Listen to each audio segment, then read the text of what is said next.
Quantas acharam? Diga amém. Amém mais ou menos? Ok. Em tudo dai graças, porque essa é a vontade de Deus em Cristo Jesus para convosco. Em tudo dai graças, porque essa é a vontade de Deus para você. Tem uma versão que diz: em tudo você seja agradecida, em todas as circunstâncias seja agradecida, porque essa é a vontade de Deus. Diga comigo, vontade. Vontade.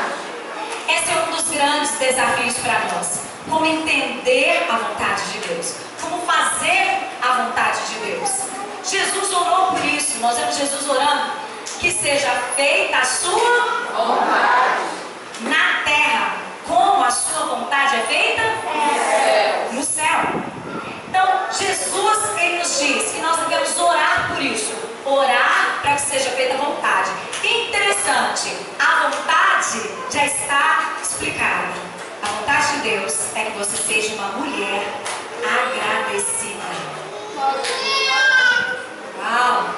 Lá em Romanos capítulo 12, versículo 2, se precisar aqui, nós só vamos ler, diz assim: que vocês precisam ser transformadas pela renovação da sua mente, para que você possa experimentar a boa, perfeita e agradável vontade de Deus. Então eu quero te dar a primeira notícia dessa noite. A vontade de Deus para a sua vida é sempre boa, é sempre perfeita e é sempre o quê? Agradável. Isso aqui é muito importante nós entendermos. Por quê? Muitas vezes nós olhamos para as coisas que as pessoas dizem que é a vontade de Deus e achamos que Deus quer que nós façamos as coisas para mostrar o seu poder, para mostrar que nós devemos obedecer. Agora preste atenção nisso. Deus é amor. E Ele ama você. Toda a vontade de Deus é sempre boa, perfeita e agradável. Sabe aquilo que você fala para o seu filho assim, quando era pequeno? Não põe o dedinho na tomada? Sabe? Quantas aqui já falaram isso? Menino, não põe o dedinho na tomada. Se ele colocar o dedinho na tomada, o que vai acontecer? Imagine o menino lá pensando: será que a minha mãe está pensando no meu bem? Ou será que ela não quer que eu experimente o choque? O choque vai ser tão gostoso. Será que o menino está pensando nisso? Meu cabelo vai ficar assim, muito legal. Eu vou sentir uma sensação de eletricidade passando pelo meu corpo. Será que a criança pensa assim, gente? Não, ele entende que a mãe ama. Então ele fala: se eu colocar o dedinho ali, eu não sei o que vai acontecer comigo. Mas se a minha mãe está falando, é porque ela quer o meu bem. Então tem muita gente que tem o pensamento que Deus é aquele homem que está lá no céu ranzinza com um raio e está pensando: se ela desviar para a direita ou para a esquerda, o raio vai descer. Deus não é assim. Deus é amor. Vamos dizer juntas: Deus é amor. Vamos falar de novo? Deus é amor. Vamos comunicar isso para a pessoa que está do seu lado? Deus é amor. Deus é amor. E quando ele fala que a vontade dele é sempre boa, perfeita e agradável, é porque realmente é para o nosso bem. E ele fala o seguinte: olha que lindo, a vontade de Deus é boa, perfeita e agradável, e a vontade de Deus é que você seja agradecida. Interessante, olha só, interessante é que a ciência tem descoberto os porquês que Deus fala para você ser agradecida. A ciência, a neurociência, que é a ciência que estuda o nosso cérebro, é que nos dá informações do funcionamento do nosso cérebro. Recentemente soltou uma pesquisa dizendo que quando nós agradecemos, nós começamos a liberar substâncias no nosso cérebro, que são substâncias que geram emoções de bem-estar, felicidade, e essas emoções abrem um caminho para uma vida mais próspera. Pessoas que possuem sucessos em sua vida, possuem emoções positivas a respeito de si mesmas e são agradecidas pela vida. Olha só, que legal que a ciência descobriu. Que legal, ó. A gratidão gratidão reduz o medo, reduz a ansiedade, reduz a fobia e a depressão. Pessoas que apresentam estados deprimidos e fizeram uso de um diário de gratidão conseguiram apresentar excelentes resultados, excelentes melhoras. Olha que lindo! A ciência descobrindo por que nós não podemos colocar o dedinho na tomada. A ciência descobrindo que quando Deus fala em tudo, minha filha, minha princesa, seja agradecida, Deus está pensando em você. Deus está pensando no seu bem-estar. Deus está pensando naquilo que a gratidão pode fazer por você e através de você. A gratidão desbloqueia a plenitude de vida. Eu tenho um trabalho que eu faço como coach nas empresas. Uma das coisas desse trabalho, esse programa chama Vida Extraordinária.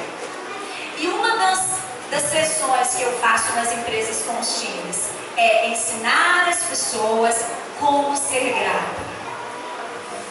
E vocês, meninas, não têm ideia dos resultados que eu tenho com esse programa. Sabe, o clima nas organizações, o clima na empresa em que eu dou como, na outra semana a gente discute sobre aquilo, simplesmente transforma. Eu tenho recebido resultados palpáveis, científicos, de que isso que eu estou pregando hoje, que isso que eu estou ensinando para você, funciona. Tá? Então, olha só, a gratidão, ela transforma o que nós temos em suficiente. Ela transforma a negação em aceitação. Ela transforma o caos em ordem, confusão em clareza. Ela pode transformar uma refeição em um grande banquete. Ela transforma uma casa em um lar. E ela transforma um estranho em um amigo. A gratidão muda a atmosfera de morte em atmosfera de vida. Eu vou provar isso para você. Lá em Lucas, capítulo 9, versículo 16, conta a história da primeira multiplicação de pães e peixes. Diz que Jesus tomou 5 pães e 2 peixes. Diga comigo, 5. 2. Jesus tomou 5 pães, Jesus tomou 2 peixes. Ele olhou para os céus e deu graças. Jesus pegou 5 pães, 2 peixes, olhou para o céu e fez uma oração.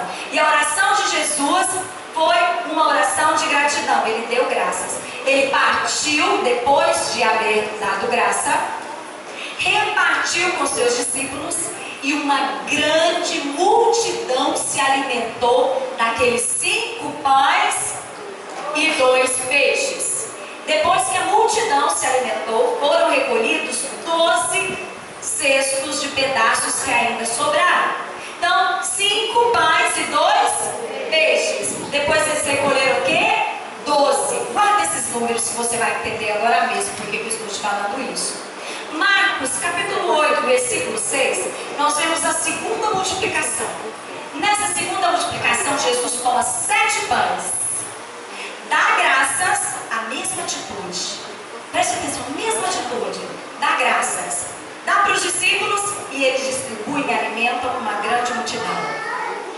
A Bíblia, tudo que tem na Bíblia tem significado. Nada é por acaso, nada está ali solto. Simbolicamente, 7 é um número de plenitude. Plenitude de vida, plenitude, aquilo que está completo. E 12 é número de governo. Preste atenção nisso, é uma chave poderosa para você. Jesus então pegou a representação da plenitude e transformou num governo. Eu vou repetir. Jesus pegou a representação da plenitude e transformou em um. O que isso significa? Que ele criou um governo de plenitude. E ele fez isso através da gratidão. Uau! Uau! Lá em João, capítulo 11, versículo 41, nós vemos a morte de um amigo de Jesus. Com certeza você já ouviu falar que um amigo de Jesus morreu, que Jesus chegou ali, ele já havia vários dias que estava morto. De quem que eu estou falando? Lázaro. Jesus foi então convidado a estar próximo ali a Lázaro, porque as irmãs de Lázaro, porque Lázaro tinha morrido. Quando Jesus chega, as irmãs choram e falam: Jesus, se eu tivesse chegado antes, isso não teria acontecido. Mas só chegou, já faz muito tempo, ele provavelmente já começou a decomposição, e Jesus chegou, e ele simplesmente, preste atenção, a Bíblia conta que Jesus, quando chega no túmulo de Lázaro, Jesus faz uma oração. Sabe o que Jesus faz? Jesus olha para Deus e dá graças. Agora, meninas, vamos falar a verdade. Se alguém te chamar para orar com um morto para ele ressuscitar, você já pensou as palavras que você iria falar nessa hora? Eu fico imaginando como deveria ser difícil pensar uma oração. Né? A gente pensa: nossa, tem que ser uma oração poderosa, porque, afinal de contas, é ressuscitamento. Tem que ser, né? Quantas vezes a gente fica pensando nisso? Em coisas mirabolantes, em coisas difíceis demais. E Jesus fez uma coisa muito simples para transformar morte em vida. Para transformar morte em vida. Jesus fez uma única coisa. O que ele fez? Deu graças. Jesus chegou diante do túmulo e falou assim: Deus, Pai, te dou graças. E falou: Lázaro, agora que eu agradeci, sai pra fora. Olha, que coisa tremenda, que coisa tremenda. É o poder da gratidão. Quando Jesus chega diante de 10 leprosos, em Lucas capítulo 17, versículo 19, a Bíblia fala que eles estavam leprosos e chegaram diante de Jesus para ser curados. E aí Jesus cura os leprosos. Só que acontece que eles foram embora. De repente, um leproso falou: gente, esquecemos de agradecer. Acontece com vocês? Aquele leproso, ex-leproso, né? Que tinha sido curado. Gente, olha só, nós estávamos caindo pedaços. A nossa morte era certa. E nós fomos embora. A gente nem agradeceu uma pessoa que nos fez isso. Ele correu, caiu a ficha. Sabe quando cai a ficha? Caiu a ficha e voltou. Falou: Jesus, obrigada, que eu era leproso. E agora eu estou curado. Jesus olha para aquele homem e Jesus diz para ele assim: oi, onde estão os outros? Jesus fala: só porque você voltou e agradeceu, eu não vou te dar só a cura da sua lepra, eu vou te dar a chave da vitória da morte. Eu vou te dar a vida eterna.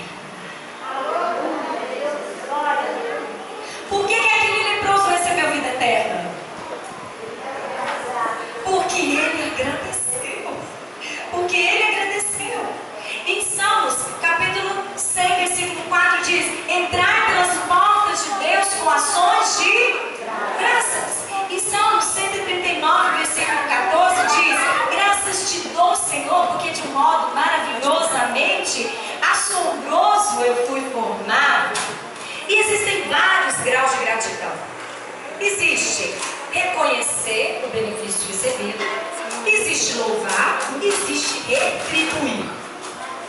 A quem nós devemos ser gratas, meninas? A quem? Me ajudem? A Deus? Somente a Deus? Quem mais? Nós devemos ser gratas a Deus e também devemos ser gratas às pessoas. Vamos dizer juntas? A Deus e às pessoas. Como? Agora entra o ingrediente principal dessa noite. Como fazer isso? Porque provavelmente você já ouviu a sua mãe falando no seu ouvido, ou alguém te ensinando: menina, volta lá e agradece. não é? Ou você chegou na igreja e você já aprendeu sobre isso. Agora a chave que você vai sair daqui para mudar situações de morte que você está vivendo, para transformar cativeiros, é o como. Saber que você precisa agradecer, todas sabem. Todas sabem, sim? Entenderam a importância disso? Sim. Como fazer isso? Agora eu vou te contar uma experiência pessoal. Eu sou casada, tenho 2 filhos lindos, tenho um filho de 21 anos e uma filha de 16 anos. E esse ano, no nosso aniversário de casamento, eu convidei apenas a minha família, essa família que é pequena, essa minha família nuclear. Então eu chamei os meus filhos, meu marido e também aquela família um pouquinho maior que é. Eu só tenho minha irmã, então eu convidei minha irmã, meu cunhado, meus sobrinhos. Para uma pastora, gente, isso é difícil, viu? Convidei só minha filha. E aí eu convidei meu sogro, minha sogra e meu pai, que a minha mãe já foi se encontrar com o Senhor, ela não está mais aqui. Então eu convidei essas pessoas e fiz um jantar muito especial. Muito especial. Fiz o meu melhor. E aí, todo mundo comeu. Entre a jantinha e a sobremesa, eu peguei e comecei a fazer isso que eu vou contar para você. Eu disse, eu quero aproveitar essa oportunidade do nosso aniversário de casamento para agradecer vocês. Mas não vale ser genérico, tá? Tem que ser específico. E eu falei, primeiramente, eu gostaria de agradecer ao meu pai. Eu disse, pai, eu jamais vou poder te pagar. As noites o senhor ficou sem dormir. O quanto o senhor se preocupou comigo, pensando, será que aconteceu alguma coisa errada com essa menina, que ela saiu e até agora não voltou? Sabe aquela preocupação, será que essa menina vai conseguir formar? Sabe, pai, aquela preocupação, será que ela escolheu o homem certo para casar? Pai, sabe aquele dia que eu estava com febre, o senhor ficou lá? Comecei a falar, falei, pai, eu nunca vou poder te pagar. E hoje esse jantar é para você. Sou tão grata por você. Meu pai começou a chorar. Eu me lembro desse jantar, fico muito emocionada, porque foi um dia muito especial. Meu pai começou a chorar e ele começou a dizer, filha, eu que te agradeço. Meninas, o ambiente daquele lugar mudou totalmente e eu disse, eu quero agradecer você, meu sogro. Porque se nós estamos até hoje aqui, chegamos até aqui, foi porque o senhor e minha sogra criaram tão bem esse homem. E comecei a agradecer pequenas coisas que ele às vezes não sabia que eu era grata. E comecei a falar, meu sogro, no dia do meu casamento, o senhor fez isso em tal dia. E ele começou a chorar, e a minha sogra começou a chorar. E eu disse, eu agradeço tanto porque você é a mulher que Deus escolheu. Falei para minha irmã, falei para o meu cunhado, para os meus sobrinhos e para os meus filhos. Obrigada. Os meus filhos se emocionaram muito e aquilo marcou a vida deles de uma forma tremenda. Naquela noite, nós vivenciamos uma atmosfera que nós nunca tínhamos vivenciado na nossa família. Aquele momento de dizer, você é importante para mim. Às vezes a nossa vida é tão corrida, meninas. Às vezes fazemos tantas e tantas coisas e não praticamos coisas simples que podem fazer muita diferença. Depois disso, eu fui jantar com meu marido e lá ele encontrou um tio. Um tio que quando ele era pequeno, levou ele para várias viagens porque eles não tinham condição de tirar férias. E esse tio sempre pagou tudo para ele. E esse tio agora estava velhinho e nós encontramos ele nesse restaurante. E ele foi e chamou o garçom, disse para o garçom, eu vou pagar a conta dele essa noite. Escreveu um bilhetinho para o tio. Ele era tio porque tinha casado com a tia e a tia já era falecida. Talvez ele nem pensava que ele era tão grave. Ele escreveu para aquele senhorzinho que estava andando com uma muleta. Ele escreveu, tio, eu quero que você saiba, você precisa saber tudo o que você fez por mim. Eu sou tão agradecida. E começou a dizer ali, naquela cartinha, naquele bilhete. E nós fomos embora daquele restaurante, falamos tchau, e o tio não sabia. Logo depois chegamos em casa e o tio ligou. Ele ligou, aquele senhorzinho, que já está no final da vida, ligou para ele aos prantos, dizendo: ninguém nunca fez isso por mim. Meu marido chorou muito. Meu marido disse para mim: eu aprendi isso com você. Essa sensação que eu estou sentindo agora, ele disse, eu nunca senti na minha vida. Meninas, nós temos a tendência de colocar os nossos olhos nas coisas que estão faltando. Nós olhamos às vezes para o nosso marido e só sabemos ressaltar qualidades que eles não possuem, que ele não possui. Às vezes olhamos para os nossos filhos e pensamos: eu gostaria tanto que ele fosse de outro jeito, que ela fosse de outro jeito. E não ressaltamos ou não agradecemos para eles quem eles são.